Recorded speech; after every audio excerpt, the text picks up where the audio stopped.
الحمد للہ رب العالمین والصلاة والسلام علی خاتم النبیین اما بعد فاعوذ باللہ من الشیطان الرجیم بسم اللہ الرحمن الرحیم قال اللہ تبارک و تعالی عز وجل فی الکلام المجید والفرقان الحمید وعباد الرحمن الذين يمشون على الأرض هونا وإذا خاطبهم الجاهلون قالوا سلاما والذين يبيتون لربهم سجدا وقياما قال الله تبارك وتعالى عز وجل في شان حبيبه الكريم الأمين إن الله وملائكته يصلون على النبي یا ایہا الذین آمنوا صلوا علیہ وسلموا تسلیما اللہم صل علی سیدنا و مولانا محمد معدن الجود والکرم وآلہ وبارک وسلم صلاة و سلاما علیک یا سیدی یا رسول اللہ صلی اللہ تعالی علیہ وآلہ وسلم۔ اللہ کریم کا کروڑ شکر ہے جس کی عطا اور توفیق سے آج ہم 10 شعبان المعظم 1447 ہجری بمطابق 30 جنوری 2026 کا یہ جمعہ مرکزی جامع مسجد انواری ممتاز آباد ملتان شریف میں رہتے ہوئے اس کی برکتیں لوٹ رہے ہیں۔ عرشوں کا مالک ہماری زبان پر کلمت الحق جاری فرمائے، سبقت لسانی سے محفوظ فرمائے۔ اللہ کریم دین و دنیا کی برکات سے مالا مال کرے۔ آج ہماری گفتگو کا جو موضوع رہے گا سورہ فرقان کی آیت نمبر 63 اور 64 میں نے برکت حاصل کرنے کے لیے تلاوت کی ہے۔ موضوع ہمارا یہ رہے گا کہ صوفیہ کا ذوق عبادت۔ اب اس عبادت کے اندر سب سے پہلے نماز، پھر نماز کے اندر خشوع و خضوع، پھر نماز ہی کے اندر سجدہ، پھر سجدے راتوں کی تنہائیوں میں، پھر تہجد کے لمحات میں، پھر اس کی کیفیات، پھر اللہ کریم کا قرب بندے کو کس طرح ملتا ہے، یہ ساری باتیں انشاءاللہ بیان کرتے ہوئے ہم آگے بڑھیں گے۔ جو میں نے کلام مجید کا حصہ تلاوت کیا ہے، آسان مفہومی ترجمہ اس کا سماعت کیجیے۔ فرمایا رحمان کے بندے وہ ہیں جو عاجزی کے ساتھ زمین پر چلتے ہیں، اور جب ان سے جہالت والے کلام کرتے ہیں تو وہ کہہ دیتے ہیں ہمارا سلام، بس سلام۔ اور وہ لوگ ہیں جو اپنے رب کے لیے اس طرح رات گزارتے ہیں کہ کبھی سجدوں میں ہوتے ہیں، کبھی قیام میں ہوتے ہیں، اور اسی کام میں مشغول رہتے ہیں۔ یہ ان 2 آیات بینات کا مفہومی ترجمہ میں نے آپ کے سامنے رکھا ہے۔ اب آئیے قرآن کریم کا جب ہم مطالعہ کرتے ہیں تو قرآن کریم میں سب سے زیادہ احکامات جو مالک نے ارشاد فرمائے ہیں، تمام احکامات میں سب سے زیادہ جو نماز ہے اس پر مالک کائنات نے کلام کیا ہے۔ کلام مجید کی بے شمار آیات بینات نماز کے متعلق اللہ کریم نے بیان کی ہیں، ارشاد فرمائی ہیں۔ اگر اسی طرح ہم حدیث رسول کو دیکھتے ہیں تو احادیث کے مجموعے جو ہیں ان میں سے بخاری شریف ہے، تو بخاری شریف میں کل احادیث کی تعداد ہے 7563۔ تو ان 7563 احادیث میں اگر غور کیا جائے تو 1260 احادیث ایسی ہیں کہ جو صرف نماز کے متعلق ہیں۔ اور فقہ کی کتابوں میں بھی اگر غور کیا جائے تو فقہ کی کتابوں میں کتاب قدوری شریف ہے، مدارس میں پڑھائی جاتی ہے۔ اس قدوری شریف کے جو صفحات ہیں 247 ہیں، اور 247 صفحات میں سے 36 صفحات صرف نماز کے متعلق ہیں۔ تو ہم نماز کی اہمیت کو بیان کرتے ہوئے اللہ کے قرآن کی سورہ النساء کی آیت نمبر 103 میں ارشاد فرمایا فرمایا ان الصلاۃ کانت علی المؤمنین کتابا موقوتا، ارشاد خداوندی ہے بے شک نماز مسلمانوں پر وقت باندھا ہوا فرض ہے۔ تو نماز ایک ایسی عبادت ہے کہ جس کے بارے میں اللہ کریم نے متعدد مقامات پر ذکر کیا۔ پھر نماز ہی کے حوالے سے سید عالم علیہ السلام کی احادیث کے ذخیرے میں سے ایک یہ حدیث بھی ہے جس کو شعب الایمان میں امام ابو بکر احمد بن حسین البیہقی جن کا انتقال ہوا 458 ہجری میں، آپ ارشاد فرماتے ہیں کریم آقا علیہ الصلوۃ والسلام کے پیارے صحابی حضرت فاروق اعظم رضی اللہ تعالیٰ عنہ بیان کرتے ہیں کہ ایک شخص حضور جان کائنات علیہ الصلوۃ والسلام کی بارگاہ اقدس میں حاضر ہوا، حاضر ہو کر کے کہنے لگا یا رسول اللہ صلی اللہ تعالیٰ علیہ وسلم، اللہ تعالیٰ کو اسلام کے اندر کون سی چیز سب سے زیادہ محبوب ہے؟ تو میرے کریم آقا علیہ الصلوۃ والسلام نے ارشاد فرمایا وقت پر نماز پڑھنا، اور جس نے نماز کو ترک کیا اس کا کوئی دین نہیں، اور نماز دین کا ستون ہے۔ اب غور فرما لیں کہ اس حدیث پاک میں 3 باتیں قابل غور ہیں۔ ایک تو وقت پر نماز پڑھنا، دوسرا نماز جس نے ترک کی اس کا کوئی دین نہیں، اور نمبر 3 نماز دین کا ستون ہے۔ اب یہ ایسی عبادت ہے کہ جس کی اہمیت بیان کرنے کے لیے کریم آقا نے متعدد مقامات پر مختلف الفاظ میں اس کا ذکر کیا ہے۔ اور یہ ایسی عبادت ہے نماز ایسی عبادت ہے کہ اسلام کے علاوہ کسی بھی مذہب کے پاس ایسی عبادت موجود نہیں ہے۔ یہ اسلام کا ہی خاصہ ہے کہ اسلام کے ماننے والے اللہ کے حضور جھکتے ہیں، جبین نیاز جھکاتے ہیں۔ اگر دن اور رات کی 24 گھنٹوں پہ غور کر لیا جائے تو 24 گھنٹوں میں 5 وقت کی نماز مسلمانوں پر وقت باندھا ہوا فرض قرار دی گئی ہے۔ اگر نماز کی حالت پر غور کر لیا جائے تو نماز پڑھنے والا نمازی سب سے پہلے طہارت کا خیال کرتا ہے، طہارت اور پاکیزگی کے عالم میں ہوتا ہے تو پھر بعد میں وضو کے لیے بڑھتا ہے۔ جب وہ وضو کے لیے بڑھتا ہے تو وضو کرنے کے بعد اگر وہ مسجد میں داخل ہو تو مسجد میں داخل ہونے کی دعائیں پڑھتا ہے، پھر مسجد میں آہستہ سے قدم رکھتا ہے، پھر مسجد کے اندر آ کر کے قبلہ رو ہو کر کے کھڑا ہو جاتا ہے، پھر قبلہ رو کھڑا ہونے کے بعد تکبیر تحریمہ کے لیے ہاتھ اٹھاتا ہے، پھر تکبیر تحریمہ کے لیے ہاتھ اٹھانے کے بعد ناف کے نیچے باندھ لیتا ہے، پھر اس کے ساتھ ساتھ اس کا جناب والا قیام، رکوع، سجود، قاعدہ، پھر سلام، ہر حیت پر غور کریں تو نماز کی عظمت پر یہ منہ بولتا ثبوت ہے۔ تو پھر ان تمام ارکان میں مختلف الفاظ کی تلاوت، وظیفے پڑھے جاتے ہیں، صحیح ہے نا؟ کبھی سبحان اللہ کی صورت میں، کبھی الحمدللہ، کبھی اللہ اکبر کی صورت میں، سمیع اللہ لمن حمیدہ کی صورت میں، ربنا ولک الحمد کی صورت میں، اللہ اکبر کی صورت میں، تحیات کی صورت میں۔ تو نماز ایک ایسی عبادت ہے کہ جس کے اندر متعدد ذکر و اذکار بھی مالک کائنات نے شامل کر دیے، اور یہ مسلمانوں پر وقت باندھا ہوا فرض ہے۔ اس کی فرضیت کا انکار کرنے والا بندہ دائرہ اسلام سے خارج ہے، اور جو وقت گزار کر کے پڑھتا ہے اس کی بھی مذمت قرآن کریم نے بیان کی ہے۔ تو بلا عذر شرعی 5 وقت کی نماز مسجد کے اندر باجماعت پڑھنا واجب ہے۔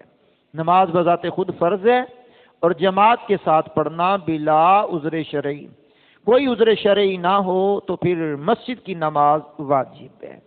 بہرحال سنیے، کریم آقا علیہ الصلوۃ والسلام کی مبارک شریعت کے اندر نماز جہاں بندہ پڑھتا ہے تو نماز میں پھر خشوع و خضوع کا عالم بھی ہونا چاہیے۔ یہ نہیں ہے کہ بندہ نماز پڑھ رہا ہو اور اس کی توجہ بازار میں گئی ہو، اس کی توجہ کاروبار میں لگی ہو، اس کی توجہ گھریلو کام کاج میں لگی ہو، اس کی توجہ اس طرف جائے کہ ابھی نماز پڑھنے کے بعد میں نے یہ کام جا کر کے کرنے ہیں، ان کاموں کے اندر مشغول ہونا ہے، اور جیسے امام صاحب سلام پھیریں تو ہم نے بھاگنے میں اتنی جلدی کرنی ہے جیسے کوئی پیچھے پولیس لگی ہوئی ہے یا کوئی بندہ جرم کر کے بھاگتا ہے، تو اس انداز میں نہیں۔ نماز پڑھنے کی کیفیت کیا ہونی چاہیے؟ میرے کریم آقا علیہ الصلوۃ والسلام کی ذخیرہ احادیث میں ابن ماجہ، یہ ایک سیاہ ستہ کی معتبر کتب میں سے کتاب ہے، ابن ماجہ، حدیث کا نمبر ہے 4171۔ کریم آقا علیہ السلام نے ارشاد فرمایا، مفہوم حدیث پڑھ رہا ہوں، فرمایا نماز اس طرح پڑھو کہ جس طرح تمہاری یہ آخری نماز ہے۔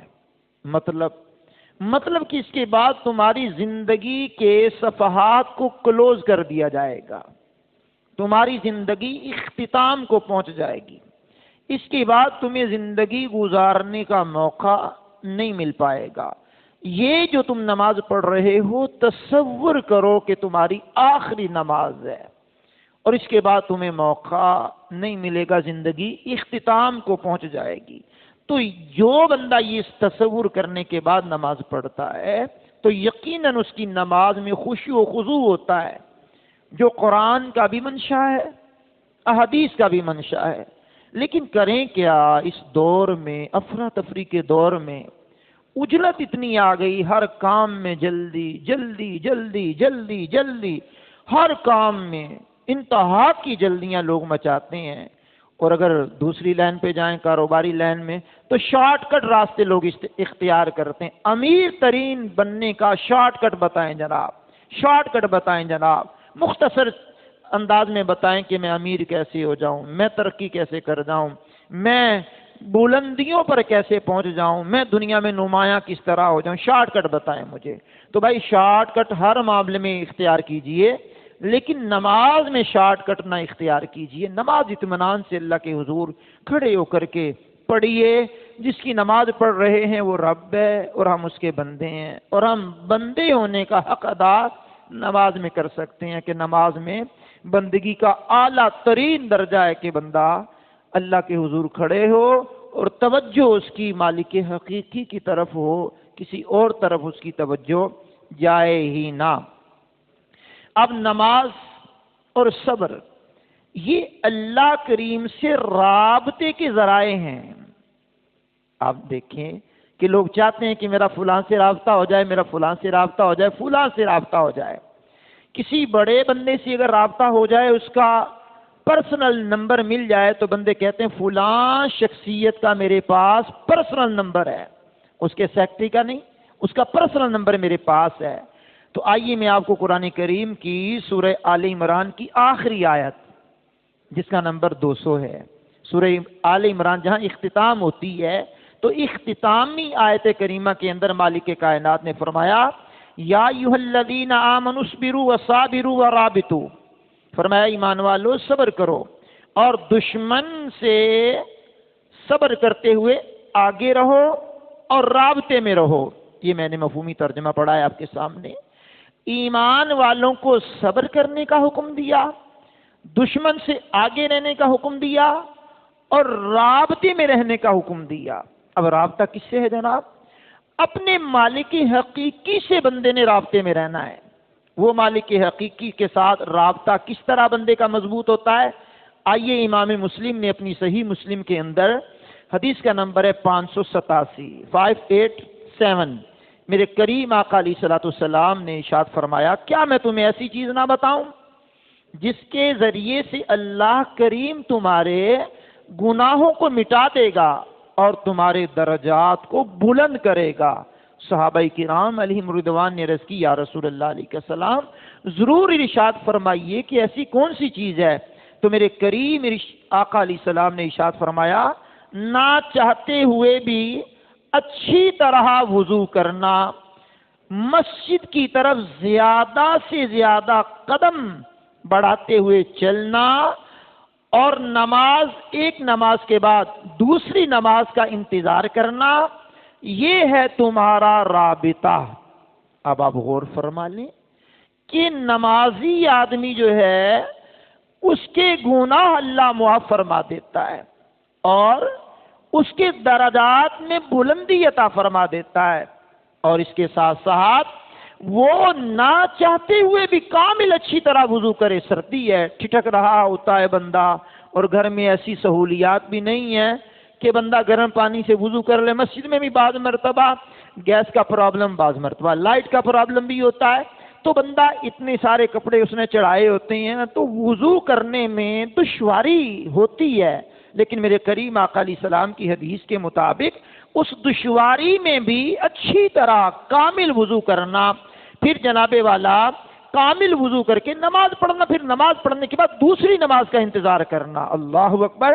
فرمایا یہ تمہارا رابطہ ہے.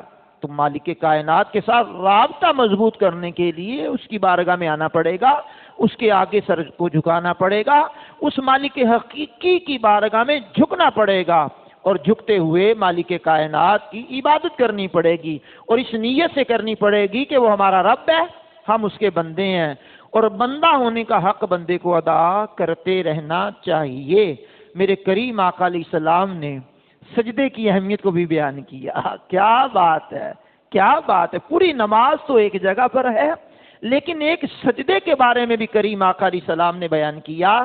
امام مسلم نے اپنی صحیح مسلم کے اندر 1083 نمبر حدیث لکھی ہے، اور امام نسائی نے سنن نسائی کے اندر 1137 نمبر حدیث کا بیان کیا. جناب ابو ہریرہ رضی اللہ تعالیٰ عنہ سے مروی ہے. میرے کریم آقا رحیم آقا علیہ الصلوۃ والسلام نے ارشاد فرمایا، بندہ اپنے رب کے سب سے زیادہ قریب سجدے کی حالت میں ہوتا ہے، پس کثرت سے سجدے کرو اور کثرت سے اللہ کریم سے دعا مانگا کرو. اب یہ سجدہ جو اللہ کی بارگاہ میں بندہ کرتا ہے، یوں سمجھ لے کہ وہ رب کے بہت زیادہ قریب ہو جاتا ہے. شاعر مشرق ڈاکٹر اقبال علیہ رحمہ کی روح تڑپی، اور انہوں نے اپنے دیوان میں یہ بات بھی لکھی ہے، کمال کی بات لکھی ہے. وہ ایک سجدہ جسے تو گرا سمجھتا ہے، بوجھ سمجھتا ہے، بھاری سمجھتا ہے، وہ ایک سجدہ جسے تو گرا سمجھتا ہے، 1000 سجدوں سے دیتا ہے آدمی کو نجات. یعنی ایک سجدہ کرنے سے ہزاروں سجدوں سے نجات مل جاتی ہے. بندہ کسی کے آگے جھکتا پھرتا ہے، کسی کے گھٹنے کو ہاتھ لگاتا ہے، کسی کے پاؤں کو ہاتھ لگاتا ہے، کبھی اپنی پگڑیاں اتار کر کے کسی کے قدموں میں رکھتا ہے، کسی کے سامنے ہاتھ جوڑ رہا ہوتا ہے، کسی کو کچھ کر رہا ہوتا ہے. تو 1000 سجدوں سے یہ سجدہ نجات عطا فرما دیتا ہے اگر اخلاص کے ساتھ بندہ اللہ کے حضور سجدہ کرے. اب رابطہ اللہ سے کرنا ہے، تو رابطے کا ذریعہ نماز ہے، اور نماز کے اندر سجدے کی اہمیت آپ کے سامنے میں نے بیان کی ہے. اب ایک تو سجدہ دن میں ہوتا ہے، ایک سجدہ رات میں ہوتا ہے. اب جو رات کے سجدے ہیں، کریم آقا نے ان سجدوں کی بھی اہمیت کو بیان کیا ہے. ایک ایک بات کو کھول کر کے میرے حضور نے بیان کیا. کیا حقیقت میں بیان کیا؟ پہلے قرآن کریم کی سورہ بنی اسرائیل کی آیت نمبر 79 سماعت فرما لیں. اس کا حصہ ہے وَمِنَ اللَّيْلِ فَتَهَجَّدْ بِهِ نَافِلَةً لَكَ. کیا حسین انداز ہے. میرے کریم آقا علیہ الصلوۃ والسلام کو کہا گیا اور رات میں کچھ وقت تہجد پڑھیں، یہ صرف آپ کے لیے ہے. یعنی امت مسلمہ کے لیے نماز تہجد فرض نہیں ہے، نفل ہے. لیکن امت کے رسول اللہ کے آخری نبی پر نماز تہجد بھی فرض تھی، اور حضور صلی اللہ علیہ وسلم نماز تہجد پڑھتے تھے. اور حضور کی نماز تہجد ہی کا ذکر سورہ بنی اسرائیل کی آیت کریمہ 79 میں مالک کائنات نے بیان کیا ہے. اب آئیے پھر آگے قرآن سنتے ہیں. سورہ مزمل میں بھی کیا خوبصورت آیت نمبر 6 میں بیان کیا، ان ناشیۃ اللیل اشد وطئا واقوم قیلا. ارشاد فرمایا بے شک رات کو اٹھنا نفس کو روندنے کے لیے شدید ترین ہے. اللہ اکبر. اور اس وقت سیدھی ترین بات نکلتی ہے. اب یہ سیدھی ترین بات جو نکلتی ہے، مفسرین نے یہ لکھا ہے اس کی تفسیر میں کہ اس وقت دل اور زبان ایک ہوتے ہیں. رات کو بندہ جب پڑھ رہا ہوتا ہے نماز، تو دل اور زبان ایکول ہوتے ہیں، ایک جیسی ہوتے ہیں. اس وقت میں ریا کا خوف بھی نہیں ہوتا، دکھاوے کا خوف بھی نہیں ہوتا، اس وقت جو بندہ اللہ کی حضور کھڑے ہوتا ہے یا رکوع کرتا ہے یا سجود کرتا ہے یا تشہد میں بیٹھتا ہے تو وہ خالصتاً اللہ کی عبادت بندہ کر رہا ہوتا ہے، جس میں کوئی ریا نہیں۔ یہ الگ بات ہے کہ جب بندے صبح اٹھتے ہیں تو بندہ پوچھ لے یار آپ کی آنکھوں میں یہ سرخی ہے، کہا میں رات تہجد کے وقت اٹھا ہوں، اب اس کی ریاکاری شروع ہو گئی۔ اب نہ تو وہ موقع تھا نہ وہ محل تھا بیان کرنے کا، اب اس نے اپنی تہجد کی تسبیح پڑھنی شروع کی۔ رات کو جلدی اٹھتا ہوں، رات کو میں تہجد پڑھتا ہوں، میں رات کو تہجد کی 2 نہیں میں تو 4 رکعتیں پڑھتا ہوں، میں تو 6 رکعتیں پڑھتا ہوں۔ ہاں یار لوگ سو رہے ہوتے ہیں، الحمدللہ میں تہجد میں جلدی اٹھ کر کے قرآن کی تلاوت بھی کرتا ہوں، پھر اللہ کی بارگاہ میں مناجات بھی کرتا ہوں، پھر یہ بھی کرتا ہوں۔ یہ الگ سے بات ہے کہ وہ دکھاوے کے طور پر، ریاکاری کے طور پر اور لوگوں میں اپنے آپ کی واہ واہ کروانے کے لیے اپنی عبادات کا ذکر کرے۔ لیکن تہجد ایک ایسا عمل ہے کہ جس کو نصیب ہو جائے پھر اس وقت میں جو بندے کی کیفیات بنتی ہے وہ عجیب بنتی ہے، کمال کی کیفیات بنتی ہے، لیکن نیت اگر اس کی خالص ہو۔ اللہ اکبر کبیرہ۔ اب آئیے میں آپ کے سامنے کریم آقا علیہ الصلوۃ والسلام کی ایک حدیث رکھتا ہوں جس کو امام ابو بکر اللہ اکبر شعب الایمان میں لکھتے ہیں۔ حدیث کا نمبر ہے 2703 ہے۔ کیا حدیث ہے، سبحان اللہ الکریم۔ میرے کریم آقا علیہ الصلوۃ والسلام نے ارشاد فرمایا ہے میری امت کے افضل ترین لوگ قرآن کے حامل اور رات کو جاگنے والے ہیں۔ اب یہاں قرآن کے حامل سے مراد قرآن کو خالی حفظ کرنے والے نہیں، قرآن کا مطلب بھی سمجھنے والے، معنی بھی سمجھنے والے، اس کے مفاہیم پر غور بھی کرنے والے اور قرآن کریم کے مطابق زندگی کے شب و روز گزارنے والے بندے، یہ قرآن کے حامل ہیں۔ قرآن کا حافظ ہونا بڑی سعادت ہے، قرآن کا ترجمہ پڑھ لینا بڑی سعادت ہے، قرآن کے مفاہیم کو سمجھ لینا بہت بڑی سعادت ہے۔ قرآن کریم کے مطابق زندگی کو بسر کرنا یہ کما حق سعادت ہے، اور جو بندہ اس میں کامیاب ہو گیا اس کے وارے نیارے ہو گئے۔ تو فرمایا گیا میری امت کے بہترین لوگ وہ ہیں جو حامل قرآن ہیں اور رات کو نماز پڑھنے والے ہیں، یعنی تہجد گزار ہیں۔ 5 نمازیں تو پڑھنی ہے نا، تو تہجد گزار آدمی ہیں، راتوں کو اٹھ کر کے اللہ کے حضور قیام کرتے ہیں۔ لوگ سو رہے ہوتے ہیں اور یہ جاگ رہے ہوتے ہیں، لوگ اپنے جناب والا خواب خرگوش کے مزے لے رہے ہوتے ہیں اور یہ اپنے رب سے مناجات کر رہے ہوتے ہیں، اپنے رب سے معافی تلافی کر رہے ہوتے ہیں، اپنے رب کو منا رہے ہوتے ہیں، اپنے رب کے حضور گڑ گڑا رہے ہوتے ہیں، اپنے رب کے حضور مناجات کرتے ہوئے آنکھوں سے اشک بہا رہے ہوتے ہیں، اپنے مالک کو منانے کی یہ کوشش کر رہے ہوتے ہیں۔ کیا ان کا حسین انداز ہے، اللہ اکبر کبیرہ۔ پھر اگر آپ حدیث پڑھتے ہیں، امام مسلم نے لکھا 2755 نمبر حدیث ہے، صاحب مشکات نے اس کو لکھا 1236 نمبر حدیث ہے، کمال کی حدیث بیان کی ہے۔ فرمایا فرض نماز کے بعد سب سے افضل نماز وہ ہے جو رات کے وقت پڑھی جائے، افضل ترین نماز ہے۔ یہاں فرض نماز کی بات تو نہیں ہو رہی نا، یا نفل نماز کی بات ہو رہی ہے۔ فرض تو ادا کرنے ہیں نا، تو اس کے علاوہ افضل ترین نماز وہ ہے جو رات کے وقت پڑھی جائے۔ رات کی عبادت اللہ کے حضور بڑی مقبول ہے، رات کو اللہ کے حضور قیام اور سجود کرنا بڑا مقبول ہے اللہ کی بارگاہ میں۔ تو میرے کریم آقا علیہ الصلوۃ والسلام نے یہاں فرما دیا کہ رات کے درمیان والی جو نماز ہے اس کی جناب والا افضل ترین لوگ وہ ہیں کہ جو اس وقت نماز پڑھتے ہیں، یہ نماز افضل ترین ہے۔ تو اس لیے بندے کو چاہیے کہ جب بندہ رات کو وقت مناسب پر سو جائے تو پھر جب بھی آنکھ کھلے تو وہ تہجد کا وقت ہوتا ہے۔ مثال کے طور پر عشاء پڑھی، آج کل 7:30 بجے 7:45 بجے عشاء ہو رہی ہے، آپ 8 بجے نماز سے فارغ ہوئے، 8:15 بجے 8:30 بجے آپ سو گئے، 9:30 بجے آپ کی آنکھ کھل گئی، تو وہ آپ کی تہجد کا وقت ہے، وہ آپ کی تہجد کا وقت ہے۔ تو آپ وہاں 2 نفل پڑھیں، جناب آپ کو تہجد کا ثواب مل جائے گا۔ پھر آرام کیجئے، اگر آپ کی آنکھ ہی کھلتی 4 بجے جا کر کے، 5 بجے آپ کی آنکھ کھلتی ہے تو ابھی بھی تہجد کا وقت ہے جناب، کہ صبح صادق سے پہلے آپ تہجد کی نماز پڑھ سکتے ہیں۔ اللہ کریم آپ کو رات کی نماز پڑھنے کا ثواب عطا فرمائے گا۔ بعض لوگ وہ ہوتے ہیں جن کی رات کی ڈیوٹی ہوتی ہے، ان کو تو خاصا مشکل ہوتا ہے تہجد کی نماز پڑھنا، لیکن وہ صلاۃ اللیل پڑھیں، رات کے کسی بھی حصے میں نماز پڑھیں گے تو وہ رات کی نماز کہلائے گی۔ لیکن تہجد کے لیے سونا شرط تھا، ان کو سونا نصیب نہیں ہوتا تو صلاۃ اللیل کا انہیں ثواب مل جاتا ہے۔ بعض ہمارے احباب و خواتین ایسی ہوتے ہیں کہ کسی مرض میں مبتلا ہوتے ہیں، اور مرض میں مبتلا ہونے کے باعث وہ رات کو جاگتے ہیں، لیکن جاگتے کیا ہیں؟ ہاتھ میں ریموٹ لیتے ہیں، وہ ریموٹ لے کر کے مختلف چینلوں کو بدلتے ہیں، یوں کر کے چینلوں کو بدل کر کے رات گزار دیتے ہیں۔ چینلوں کی جان چھوڑیے، ریموٹ کو ایک سائڈ پہ رکھیے، موبائل کو ایک سائڈ پہ رکھیے۔ اگر رات کو آپ جاگ رہے ہیں تو اللہ کے حضور سجدے کر کے گزاریے، اللہ کے حضور قرآن پڑھ کے گزاریے، اللہ کے حضور نفل پڑھ کے گزاریے، اللہ کے محبوب علیہ السلام پر درود و سلام پڑھ کر کے وقت گزاریے۔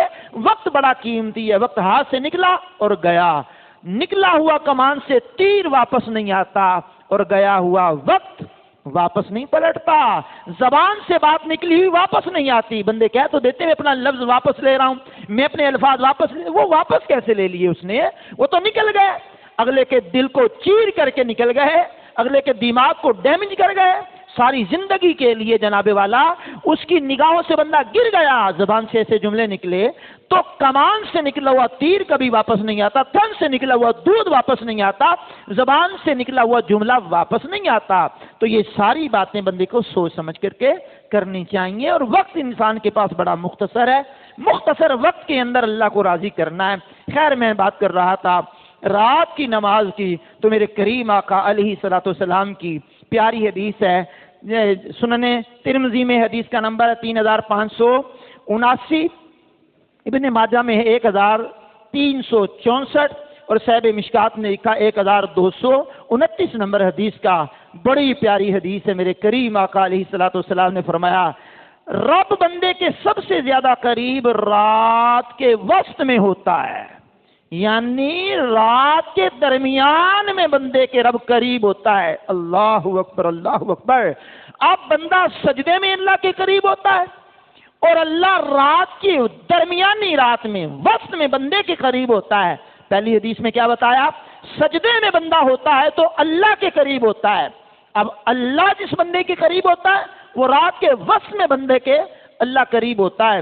اگلی حدیث سنیے، اور کمال کی حدیث میرے کریم آقا صلی اللہ تعالی علیہ وسلم نے بیان فرمائی ہے، کمال ہے۔ میرے کریم آقا علیہ الصلوۃ والسلام کی ذخیرہ احادیث میں یہ موجود ہے۔ صاحب مشکات نے لکھا 1230 نمبر حدیث کا ہے، ابو داؤد شریف کے اندر 1450 نمبر حدیث کا ہے۔ میرے کریم آقا فرماتے ہیں اللہ رحم کرے اس بندے پر جو رات میں اٹھا اور اس نے نماز پڑھی، پھر اپنی بیوی کو جگایا اور اس نے نماز پڑھی۔ اگر بیوی نہ اٹھے تو اس پر پانی کے چھینٹے مار کر کے جگایا۔ پھر میرے کریم آقا نے فرمایا کہ وہ اللہ رحم کرے اس عورت پر جو رات کو اٹھی، اس نے نماز پڑھی، پھر اپنے شوہر کو جگایا، اس نے نماز پڑھی۔ اگر وہ نماز نہ پڑھے، نہ اٹھے، تو یہ عورت اس کے منہ پہ چھینٹے مارے۔ اب شارحین حدیث نے لکھا ہے کہ یہ نہ ہو کہ عورت کا شوہر جو ہے وہ سخت ہو اور وہ چھینٹے مارے تو لڑائی ٹھن جائے۔ فرمایا نہیں، اسی انداز میں عورت بدزبان ہو اور بندہ چھینٹے مارے تو وہ لڑائی شروع ہو جائے تہجد کے وقت۔ فرمایا یہ بات نہیں ہے، اگر آپس میں اتنا پیار محبت ہے کہ وہ چھینٹے مارنے سے جاگ جاتا ہے اور اس کو تکلیف بھی نہیں ہوتی، تو پھر وہ عورت بھی چھینٹے مار سکتی ہے اور مرد بھی عورت کو چھینٹے مار کر کے پانی کی جگا سکتا ہے۔ لیکن چونکہ یہ نفلی عبادت ہے، اگر دونوں کی طبیعتوں پر بوجھ بنتا ہو تو اس بات سے پرہیز کرنا ضروری ہے کہ اسلام سختی اس معاملے میں نہیں کرتا۔ نفل عبادت پر اجر تو رکھا ہے، لیکن سختی کرنے کا اسلام یہاں حکم نہیں دیتا۔ لیکن خوش بخت وہ ہیں کہ جو خود بھی نماز پڑھتے ہیں، ان کے گھر والے بھی نماز پڑھتے ہیں، ان کے جناب والا بیٹیاں بیٹے بھی نماز پڑھتے ہیں، نماز کا وقت ہوتا ہے تو ان کے گھر میں مصلے بچھ جاتے ہیں، قرآن کھل جاتا ہے۔ لیکن کیا کریں، ایسا ماحول چیدہ گھروں میں پایا جاتا ہے، وگرنہ رات کو لیٹ سونے کا معمول ہماری قوم کے اندر راسخ ہو گیا کہ لیٹ سونا ہے۔ کوئی کام ہے؟ کہا کوئی نہیں۔ کوئی مجبوری ہے؟ کہا کوئی نہیں۔ بھئی سو جاؤ رات جلدی، اس لیے سو جاؤ کہ تہجد میں اٹھو، اور اللہ کے حضور سجدے میں گر جاؤ. سو جلدی تو جلدی سو گے تو جلدی اٹھو گے نا, اگر جلدی سوئے نہیں تو جلدی اٹھنے کے امکانات بہت کم ہوتے ہیں. بہرحال میں بات کرتے ہوئے آگے بڑھ رہا ہوں. میرے کریم آقا صلی اللہ علیہ وسلم کی مبارک شریعت میں کہ بندہ سجدے کی حالت میں اللہ کے زیادہ قریب ہوتا ہے, اور اللہ رات کی درمیانی حصے میں جو نماز پڑھتا ہے اس کے قریب ہوتا ہے. ادھر بندہ سجدے میں گرا ہو, اللہ کا قرب چاہ رہا ہو, اور ادھر بندے کے قریب اللہ ہو رہا ہو, تو یہ ادھر سے قریب ہو ادھر سے قریب, تو پھر بندہ اور خدا کیا عالم ہوگا اس وقت میں جناب والا. اللہ اکبر. اور سنیے, جو بندہ سجدے کی حالت میں اللہ کے قریب ہوتا ہے وہ اللہ کا محب ہوتا ہے, اور اللہ جس کے قریب ہوتا ہے وہ اللہ کا محبوب ہوتا ہے. آپ سنیے, سورہ مبارکہ ہے میرے سامنے اس وقت میں, کلام مجید کی یہ آیہ کریمہ بھی ہے, مختصر ہے. فَإِنَّكَ بِأَعْيُنِنَا, اللہ اپنے محبوب کے بارے میں ارشاد فرماتا ہے, حبیب آپ ہر وقت ہماری نظروں میں رہتے ہیں. سبحان اللہ. تو رسول اللہ صلی اللہ علیہ وسلم اللہ کی نگاہ خاص میں رہتے ہیں, اللہ کی نظروں میں رہتے ہیں. تو جو بندہ نمازی ہو اور پھر وہ رات میں نفل پڑھنے والا ہو, تہجد پڑھنے والا ہو, اللہ کے سامنے آہوزاری کرنے والا ہو, تو وہ بندہ کتنا اللہ کے قریب ہوگا. جس مالک کے کائنات نے بندے کو کھلایا پلایا چلایا بڑھایا سلایا, عزتوں کا تاج رکھا. وَلَقَدْ كَرَّمْنَا بَنِي آدم, یہ قرآن کا حصہ ہے. فرمایا ہم نے اولاد آدم کے سر پر عزت کا تاج رکھا ہے. تو جس مالک نے عزت کا تاج رکھا بندہ اسی کے آگے اپنا سر جھکا لے. جس سر پہ تاج رکھا وہ تاج والا جھک جائے, تو مالک کائنات اپنے فرشتوں کو کہتا تو ہوگا نا, اے میرے ملائکہ تم تو کہتے تھے کہ یہ زمین پہ جا کے دنگا کرے گا, فساد کرے گا, دیکھو ساری دنیا سو رہی ہے, یہ میرا بندہ میرے آگے سجدے کر رہا ہے. سبحان اللہ الکریم. تو اس بندے کی سجدوں کا عالم کیا ہوگا. آئیے سنیے جناب والا, میرے کریم آقا صلی اللہ تعالی علیہ وسلم کی مبارک شریعت کے اندر نماز کو خشوع و خضوع سے پڑھنے کا حکم دیا گیا. اگر آپ کلام مجید میں پڑھیں سورۃ المؤمنون کی پہلی آیت اور دوسری آیت کو پڑھیں, فرمایا قد افلح المؤمنون الذین هم فی صلاتهم خاشعون. فرمایا یقیناً مومن فلاح پا گئے, کامیاب ہو گئے, بامراد ہو گئے, مراد کو پہنچ گئے, جنہوں نے اپنی نماز میں خشوع اختیار کیا, سکون اختیار کیا, اپنی نماز محض خیالات سے بالا تر ہو کر کے, دنیا کے خیالات سے پاک ہو کر کے, بالکل اللہ کے حضور کھڑے ہو کر کے اللہ کی بندگی کی نماز پڑھی, تو فرمایا فلاح پا گئے, فلاح پا گئے. اللہ اکبر کبیرہ. تو یہ نماز کا عالم ہے. اللہ اکبر اللہ اکبر. پھر نماز ایک ایسی چیز ہے جس میں بندہ بہترین مراقبہ کرتا ہے. آج جوہلا پیروں کے ہاتھ میں بندہ آ کر کے کہتا ہے ہم تصوف کی منزلیں طے کر رہے ہیں. وہ کیسا سلوک ہے, وہ کیسا تصوف ہے کہ جو نماز کے قریب بندے کو نہیں آنے دیتا, نماز نہیں پڑھنے دیتا. تو نماز بہترین مراقبہ ہے, نماز بہترین مراقبہ. اور اس مراقبے میں سجدہ اعلیٰ قسم کا بندے کو اللہ کا قرب نصیب ہوتا ہے, اور اپنی ذات کی نفی ہوتی ہے. کیا خیال ہے, کہتے ہیں میں کسی سے لے کر کھاتا ہوں اس کے آگے جھکوں. بندہ کہتا معذرت کر لو تجھ سے غلطی ہو گئی. کہا میں اسے لے کر کے کھاتا ہوں, میں کیوں اس سے معذرت کروں, میں کیوں اس کے سامنے جھکوں. اللہ اکبر. ہمارے ہاں ایک مثل مشہور ہے کہ وہ فلاں بندہ اپنے ناک پر مکھی نہیں بیٹھنے دیتا, یہ مثل ہے جناب. لیکن یہ ناک, اللہ اکبر, کہتا میری ناک کا مسئلہ, میری ناک کا مسئلہ, میری ناک کا مسئلہ, یہی ناک, یہی پیشانی, یہی گردن, یہی سر. بندہ جب اللہ کے حضور رکھ دیتا ہے تو اس سے بڑی تذلیل کیا ہے, اس سے بڑی عاجزی کیا ہے. تو جو نماز پڑھتا ہے بندہ اللہ کی, اللہ کے آگے سجدہ کرتا ہے, تو یہ اپنی نفی کر رہا ہوتا ہے, اپنی نفی کر رہا ہوتا ہے, اللہ کا قرب چاہ رہا ہوتا ہے. اللہ اکبر. یہ بہت بڑا مراقبہ ہے. تو نماز چھوڑ کے کوئی صوفی کیسے بن سکتا ہے, نماز چھوڑ کے کوئی بابا کیسے بن سکتا ہے, نماز چھوڑ کے کوئی ولی کیسے بن سکتا ہے, نماز چھوڑ کے کوئی غوث قطب ابدال کیسے بن سکتا ہے. نماز چھوڑ کے بندہ کہے کہ میں طریقت میں بہت آگے نکل گیا ہوں. طریقت میں آگے نہیں نکلا, لیکن جہنم کے کنارے پہ بہت جلدی پہنچ گیا ہے. ان قریب اسے جھٹکا لگے گا, سیدھا جہنم کی وادیوں میں گرے گا. وہ تصوف کا جھوٹا دعوے دار ہے, جو بابا نماز سے منع کرتا ہے اور جو نماز کے قریب نہیں جاتا۔ بہرحال نماز کیسی عبادت ہے اور عاجزی کے ساتھ اللہ کے حضور کھڑے ہونا کس طرح بہترین عمل ہے۔ حدیث جبریل ہے، امام بخاری نے اس کو اپنی صحیح بخاری کی حدیث نمبر 50 میں بیان کیا ہے، مسلم نے اس حدیث نمبر 93 میں بیان کیا ہے، بڑی مشہور حدیث ہے حدیث جبریل۔ ایک ہی حدیث پر بندہ کئی جمعے کلام کر لے، لیکن میں ایک دو باتیں اس میں سے کرنا چاہتا ہوں۔ میرے کریم آقا کی بارگاہ میں جبریل آئے، ادب کے ساتھ آ کر کے بیٹھ گئے، ادب سے بیٹھنے کے بعد پوچھا یا رسول اللہ مجھے بتلائیے احسان کیا ہے؟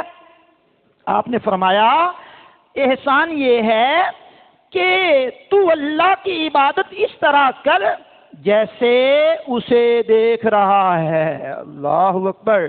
اور اگر تو یہ نہیں کر سکتا تو پھر اس طرح عبادت کر کہ وہ مالک تجھے دیکھ رہا ہے۔ اللہ اکبر۔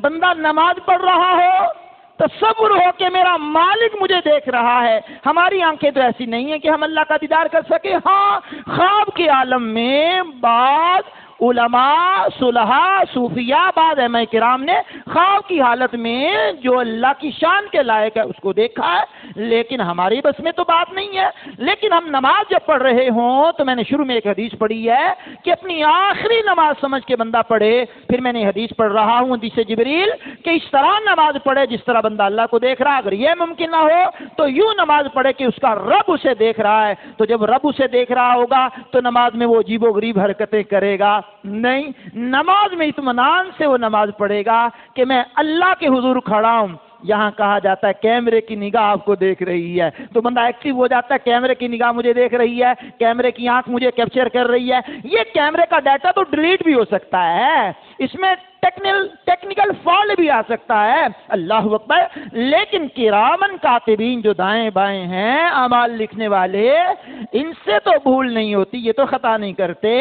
تو پھر مالک کائنات بھی اپنے بندوں کو ملاحظہ تو کرتا ہے نا۔ بہرحال سنیے، اللہ کے حضور بندہ کھڑا ہو اور اس کی حالت کیا ہو۔ آئیے میرے کریم آقا علیہ السلام کی ذخیرہ حدیث میں بخاری شریف کی حدیث، سبحان اللہ الکریم، امام ابو داؤد نے بھی لکھی، امام بخاری نے بھی لکھی۔ امام بخاری نے 176 نمبر حدیث اور امام ابو داؤد نے 198 نمبر حدیث ہے۔ میرے کریم آقا علیہ السلام کے اصحاب آپ کے ہمراہ تھے۔ ایک موقع پر تمام قافلے والے سو گئے، حضور نے 2 بندوں کی ڈیوٹی لگائی، آپ نے پہرا دینا ہے، پھر یہ پہرا دے لے تو پھر دوسرے نے پہرا دینا ہے، اسی طرح پہرا رات کو دینا ہے تاکہ دشمن کے وار سے ہم بچ سکیں۔ تو 2 صحابیوں کی ڈیوٹی لگ گئی، ایک صحابی پہرا دے رہے تھے۔ اب پہرا دیتے ہوئے ان کے دل میں خیال آیا کہ میں رات کو جاگ تو رہا ہی ہوں، لیکن میں کیا خیال ہے اللہ کے حضور قیام میں کھڑا ہو جاتا ہوں، نفل پڑھتا ہوں، وقت تو میرے پاس ہے نا۔ تو وہ نفل پڑھنے کے لیے کھڑے ہوئے۔ میرے کریم آقا علیہ السلام کی ذخیرہ حدیث میں امام ابو داؤد نے، امام بخاری نے حدیث لکھی، جیسے وہ نماز کے لیے کھڑے ہوئے تو مخالف سمت سے دشمن نے دیکھا کہ کوئی نماز پڑھ رہا ہے، پہرا دینے والا، اس نے وہاں سے تیر مارا، ڈائریکٹ آ کر کے اس صحابی کو لگا، یہ نماز پڑھتے رہے۔ اس نے دوسرا تیر مارا، یہ نماز پڑھتے رہے۔ اس نے تیسرا تیر مارا، یہ نماز پڑھتے رہے۔ بالآخر جو دوسرا پہرے دار تھا وہ بیدار ہوا، اس نے ان کی زخمی حالت دیکھی، کہا جب تمہیں پہلا ہی تیر لگ گیا تھا تو مجھے جگا دیتا، مجھے بیدار کر دیتا۔ سنیے اس صحابی رسول کا جواب، کہا میں قرآن کریم کی ایک سورت نماز میں شروع کر چکا تھا، نفلوں میں ایک سورت شروع کر چکا تھا، میں اپنی تکلیف کی وجہ سے سورت کو روک دیتا۔ اللہ اکبر۔ کہاں لائیں گے ایسے لوگ ہم؟ کدھر سے تلاش کریں گے ایسے لوگ ہم؟ آج تو جگہ جگہ اسلام کے مخالفین پیدا ہو گئے، اسلام کی کمر میں چھرے گھونپنے والے لوگ پیدا ہو گئے، اسلام کے اوپر تنقیدیں کرنے والے لوگ پیدا ہو گئے، قرآن پر تنقیدیں کرنے والے لوگ پیدا ہو گئے، صاحب قرآن پر تنقیدیں کرنے والے لوگ پیدا ہو گئے، کبھی یہ عبادات پر تنقید کرتے ہیں۔ اب تو ٹک ٹاکروں کا بیڑا غرق ہو کہ وہ نماز جو اسلام کا شعار ہے، نماز کا مذاق اڑاتے ہوئے اپنے جناب والا ٹک ٹاک بناتے ہیں، کبھی مسجد کا تمسخر اڑاتے ہوئے ٹک ٹاک بناتے ہیں، کبھی قرآن کا تمسخر اڑاتے ہوئے ٹک ٹاک بناتے ہیں۔ مجھے ویوز مل جائیں، مجھے زیادہ سے زیادہ لوگ لائک کریں۔ لعنت ہے ایسے ٹک ٹاکروں پر، لعنت ایسے یوٹیوبروں پر، لعنت ہے ایسے نیٹ چلانے والے لوگوں پر جو نماز کا تمسخر اڑائیں، اسلام کے شعار کا تمسخر اڑائیں۔ تو میرے بھائی یہ لوگ ہیں، یہ نظر آنے چاہیے۔ نماز نماز کے عالم میں کہ میری صورت کہیں منقطع نہ ہو جائے، صورت میری رہ نہ جائے، تو آج بندہ نماز میں کھڑا ہوتا ہے، کبھی یوں داڑھی سے کھیل رہا ہوتا ہے، کبھی یوں کھیل رہا ہوتا ہے، کبھی یوں کھیل رہا ہوتا ہے۔ کئی مرتبہ ہم نے بتایا او بھائی نماز کے ایک رکن میں 3 مرتبہ ہاتھ اٹھا لیے جائیں تو نماز فاسد ہو جاتی ہے۔ کبھی جناب والا اس کے سجدے پہ غور کرتے ہیں تو سجدے میں دونوں پاؤں ملا کر کے بیٹھا ہوتا ہے، کبھی یوں یوں کر رہا ہوتا ہے۔ او بھائی یہ کیا ہو گیا؟ خشوع و خضوع سے نماز پڑھیے، اللہ کی حضور حاضری دیجیے، اللہ کو راضی کیجیے، مرنا ہے آخر، قبر میں اترنا ہے۔ تو نماز مسلمانوں پر وقت باندھا ہوا فرض ہے، اس کی فرضیت کا انکار کرنے والا بندہ دائرہ اسلام سے خارج ہے۔ تو جناب صوفیہ کا یہ وتیرہ رہا ہے کہ وہ نماز میں بڑی توجہ کے ساتھ اپنی نماز کو پڑھا کرتے، بلکہ امام زین العابدین کے بارے میں ہے کہ ہر حالت میں، سفر میں، حضر میں روزانہ 1000 نفل پڑھا کرتے تھے۔ اللہ اکبر۔ کہتے ہیں یہ کیسے ممکن ہے؟ میں نے کہا یہی بیٹے ممکن ہے جو تیری عقل میں نہیں آ رہا۔ سیرت نگاروں نے لکھا ہے کہ حضرت سیدنا اویس قرنی رضی اللہ تعالیٰ عنہ اپنی راتوں کو کبھی قیام میں کھڑے ہو کر کے گزارتے، کبھی رکوع میں گزارتے، کبھی سجدے میں اپنی راتوں کو گزارتے۔ اللہ اکبر۔ داتا صاحب نے لکھا ہے کہ بزرگ حسین بن منصور رحمۃ اللہ تعالی علیہ کے بارے میں، وہ دن اور رات کے اندر 400 رکعت نوافل کی ادائیگی کیا کرتے تھے۔ اللہ اکبر۔ حضرت عبداللہ بن مبارک فرماتی ہیں میں نے اپنے بچپن کے عالم میں ایک بڑی اماں کو دیکھا جو نماز اور نوافل کی پابند تھی۔ ایک بچھو نے 40 مرتبہ اس کو ڈنگ مارا بی بی کو، لیکن وہ نماز پڑھتی رہی۔ جب فارغ ہوئی تو میں نے کہا، کیونکہ بچپن کے عالم میں تھا، میں نے کہا بی بی آپ نے بچھو کو ہٹایا کیوں نہیں؟ 40 مرتبہ اس نے آپ کو ڈنگ مارا ہے۔ کہنے لگی تو بیٹا چھوٹا ہے، تیری عقل میں یہ بات آئے گی نہیں۔ پھر فرمانے لگی میں اللہ کے کام میں اپنے کام کو کیسے داخل کروں؟ اللہ اکبر۔ میں اللہ کے کام میں لگی ہوئی ہوں، اس کے حضور میں گڑ گڑا رہی ہوں، نماز پڑھ رہی ہوں، تو میں اپنے کام کے اندر کیسے مشغول ہو جاؤں؟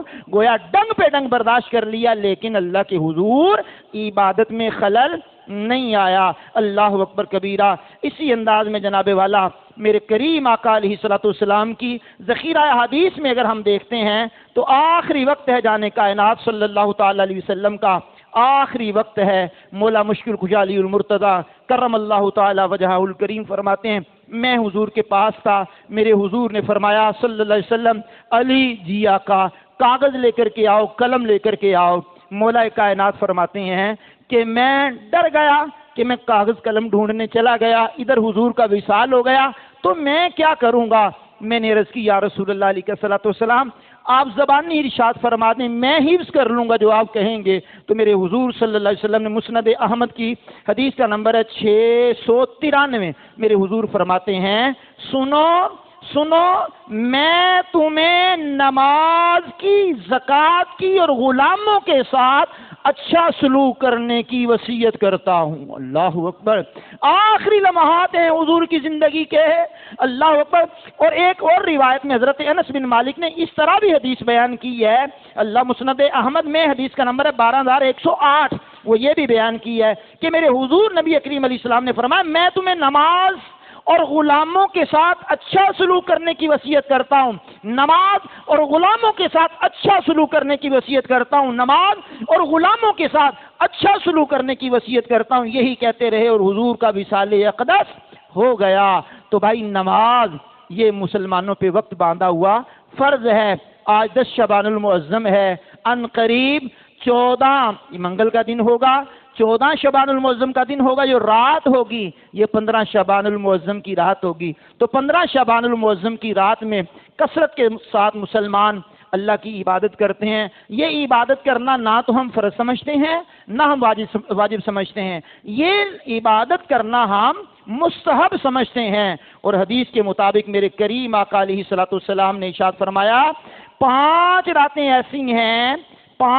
ایسی ہیں کہ جن میں اللہ کریم خاص طور پر بھلائیوں کے دروازے کھول لیتا ہے۔ اس میں ایک بقرہ عید ہے، ایک عید الفطر کی رات ہے، ایک 15 شعبان المعظم کی رات ہے۔ میرے کریم نے فرمایا اس رات میں اللہ مرنے والوں کے نام لکھتا ہے، حج کرنے والوں کے نام لکھتا ہے، رزق جن کو دیا جانا ہے ان کے نام لکھتا ہے۔ پھر فرمایا عرفہ کی رات یعنی 8 اور 9 ذوالحجۃ الحرام کی درمیانی رات طلوع فجر تک اللہ کی رحمت صدائیں دے رہی ہوتی ہے۔ سبحان اللہ۔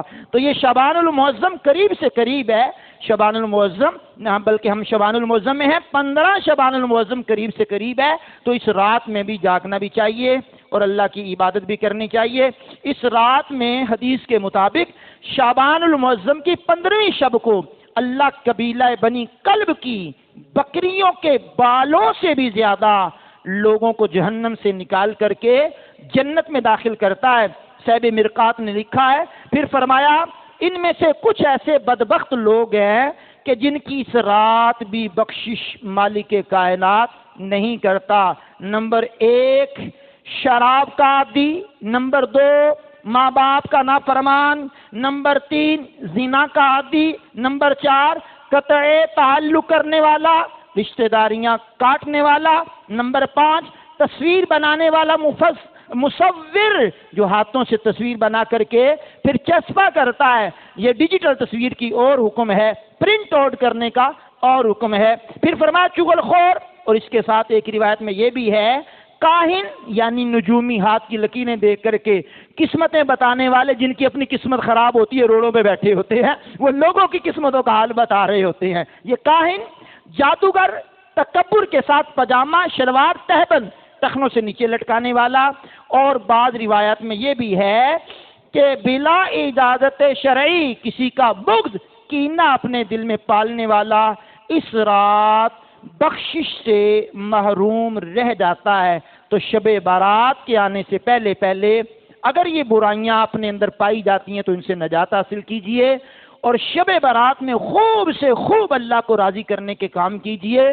اور میں نے جو آپ کو سجدوں کے بارے میں بتایا، نماز کے بارے میں بتایا، تہجد کے بارے میں بتایا، نوافل کے بارے میں بتایا، خشوع و خضوع کے بارے میں بتایا، تو اس کو آپ ذہن میں رکھتے ہوئے اللہ کے حضور سربا سجود ہونے کی کوشش کیا کریں۔